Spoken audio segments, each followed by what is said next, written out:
இயேசு கிறிஸ்துவில் பிரியமான அன்பு சகோதர சகோதரிகளே, தவக்காலத்தின் 4வது வார வியாழக்கிழமைக்குள் உங்களை அன்போடு கூட வாழ்த்தி வரவேற்கிறேன். ஒவ்வொரு நாளும் ஒவ்வொரு தீர்மானத்தோடு இந்த தவக்காலத்தை அர்த்தமுள்ளதாக்கி கொண்டிருக்கிறோம். அந்த வகையில் இந்த நாளிலும் அற்புதமான ஒரு சிந்தனையை நாம் சிந்திக்க இருக்கிறோம்.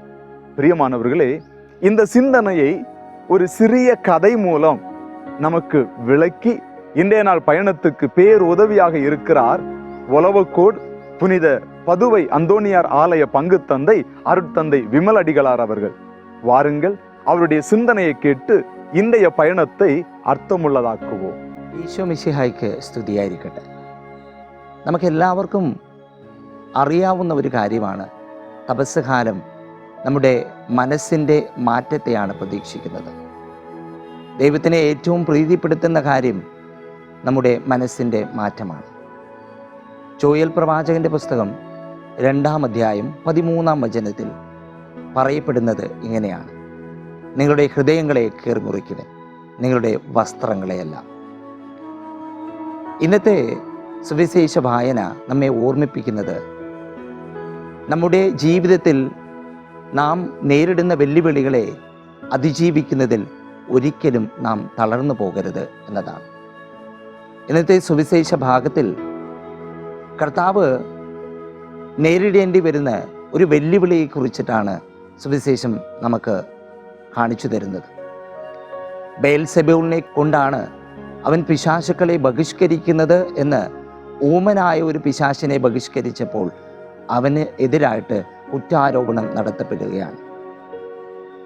അവനെതിരായിട്ട് അവന് ചുറ്റിലുമുള്ള ആളുകൾ ഒട്ടേറെ സമയങ്ങളിൽ പ്രവർത്തിക്കുന്നത് സുവിശേഷത്തിലൂടെ നമുക്ക് കാണുവാൻ സാധിക്കും.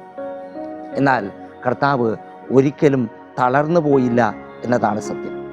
അതുപോലെ നാമും നമ്മുടെ വെല്ലുവിളികളെ അതിജീവിക്കുവാൻ തളർന്നു പോകരുത് എന്ന ഒരു കാര്യമാണ് കർത്താവ് ഇന്നേ ദിവസം നമുക്ക് ഓർമ്മിപ്പിക്കുന്നത്.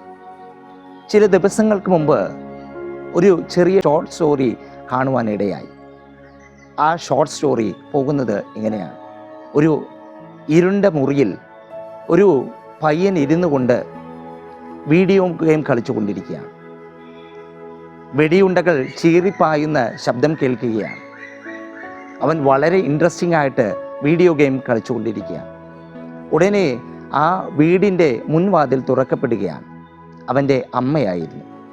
ആ അമ്മ അവനെ ഗുഡ് ഈവനിങ് എന്ന് പറഞ്ഞുകൊണ്ട് വിഷ് ചെയ്ത് അവൻ്റെ മുമ്പാകെ വന്നുകൊണ്ട് ഒരു വലിയ ബോക്സ് അവൻ്റെ കാഴ്ച തടസ്സപ്പെടുത്തുന്ന രീതിയിൽ അവൻ്റെ മുമ്പാകെ വെക്കുകയാണ്.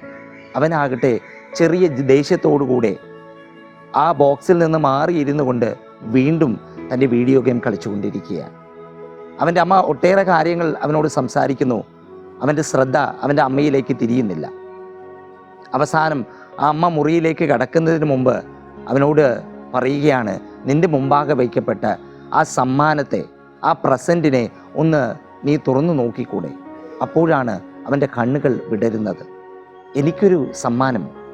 അവൻ ആ വീഡിയോ ഗെയിം പാസ് ചെയ്തിട്ട് ആ സമ്മാനം തുറന്നു നോക്കിയാണ്. അവൻ ആ പെട്ടി തുറന്ന ഉടനെ ആ പെട്ടിയിൽ നിന്ന് ഒരു ചെറിയ പട്ടിക്കുഞ്ഞ് പുറത്തേക്ക് ചാടുകയാണ്. സന്തോഷത്തോടുകൂടെ ആ പട്ടിക്കുഞ്ഞിനെ എടുത്തുകൊണ്ട് ആ പട്ടിക്കുഞ്ഞിനെ നോക്കുമ്പോൾ അവന് വലിയ ഷോക്കാകുന്നു. അവന് നൽകപ്പെട്ട സമ്മാനമായ പട്ടിക്കുഞ്ഞിൻ്റെ മുൻകാലുകളിൽ ഒരു കാൽ ഇല്ലാതാകുന്നു. അവന് ദേഷ്യം വരുന്നു. ആ പട്ടിക്കുഞ്ഞിനെ താഴെ എറിയുന്നത് പോലെ താഴെ ഇട്ടിട്ട് അമ്മയോട് പറയുന്നു: you are kidding me mom, നിങ്ങൾ എന്നെ കളിയാക്കുന്നു എന്ന് പറഞ്ഞുകൊണ്ട് വീണ്ടും വീഡിയോ ഗെയിം കളിക്കാൻ തുടങ്ങിയാണ്. ഈ പട്ടിക്കുഞ്ഞ്, താഴെ വീണ പട്ടിക്കുഞ്ഞ് ഇവൻ്റെ ശ്രദ്ധ പിടിച്ചു പറ്റുവാൻ പരിശ്രമിക്കുകയാണ്. ഇവനോട് വന്ന് കളിക്കാൻ ആവശ്യപ്പെടുകയാണ്. ഇവനാകട്ടെ അതിനെ ഓരോ പ്രാവശ്യം തട്ടി മാറ്റുകയാണ്. ഈ പട്ടിക്കുഞ്ഞ് താഴെ കിടക്കുമ്പോൾ നോക്കിയാണ് ഒരു ചെറിയ ബോളിനെ കാണുകയാണ്, ഒരു ചെറിയ പന്ത്.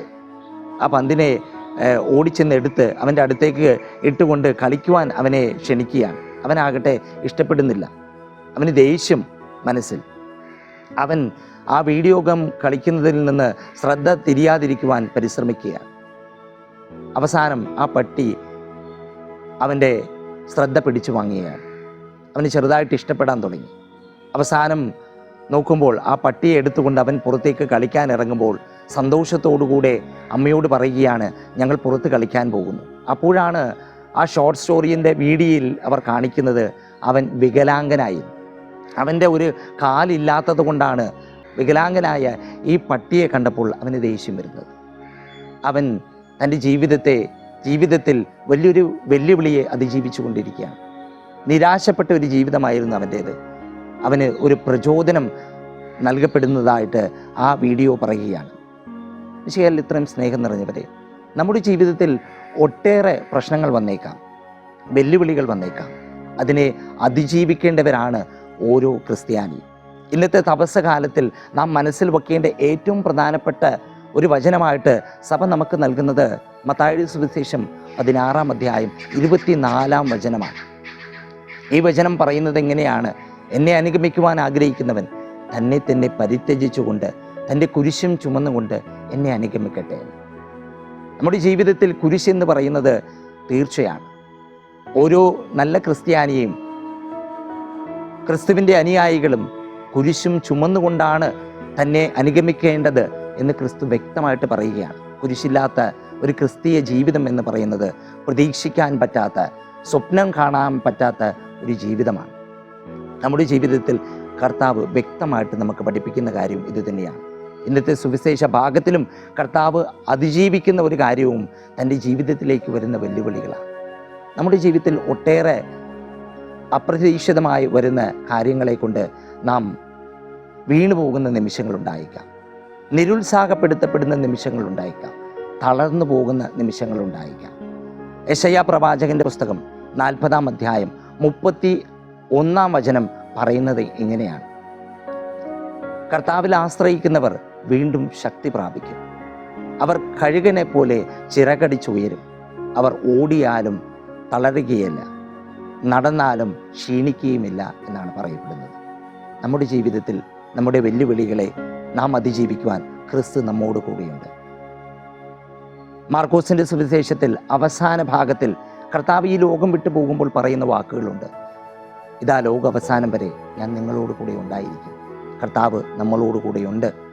നമ്മുടെ പ്രശ്നങ്ങളിലും വേദനകളിലും കണ്ണീരിലും കഷ്ടപ്പാടിലും നമ്മെ ഒരിക്കലും കൈവിടുന്നില്ല എന്ന സത്യം മനസ്സിലാക്കിക്കൊണ്ട് നാം ദൈവത്തോടു കൂടെ സഞ്ചരിക്കുവാനും വെല്ലുവിളികളെ അതിജീവിക്കുവാനും ക്രിസ്തു നമ്മെ സഹായിക്കട്ടെ എന്ന് പ്രാർത്ഥിക്കാം. നമുക്ക് പ്രാർത്ഥിക്കാം. സ്നേഹസ്വരൂപനായ ദൈവമേ, ഇതാ ലോകാവസാനം വരെ നിങ്ങളോട് കൂടെ ഞാൻ ഉണ്ടായിരിക്കും എന്ന് ഞങ്ങൾക്ക് വാഗ്ദാനം ചെയ്തിട്ടുണ്ടല്ലോ. അങ്ങയുടെ സാന്നിധ്യം ഞങ്ങളോട് കൂടെ ഉണ്ട് എന്ന പൂർണ്ണ വിശ്വാസത്തോടു കൂടെ മുന്നോട്ട് പോകുവാനും തളർന്നു പോകാതെ ഞങ്ങളുടെ ജീവിതത്തിൽ വരുന്ന വെല്ലുവിളികളെ അതിജീവിക്കുവാനും അങ്ങ് എങ്ങനെ അവസാനം വരെ കുരിശും ചുമന്നുകൊണ്ട് അങ്ങയുടെ പിതാവിൻ്റെ ഹിതം നിറവേറ്റുവാനായി മുന്നോട്ട് പോയോ, ഞങ്ങളുടെ ജീവിതത്തിലും കുരിശും വഹിച്ചുകൊണ്ട് ചുമന്നുകൊണ്ട് അങ്ങേ അനുഗമിക്കുവാനുള്ള അനുഗ്രഹം ഞങ്ങൾ ഏവർക്കും പ്രദാനം ചെയ്യണമേ. കർത്താവായി ക്രിസ്തു വഴി ഞങ്ങൾ സമർപ്പിക്കുന്ന പ്രാർത്ഥന കേട്ടരുളയണമേ. ആമേൻ.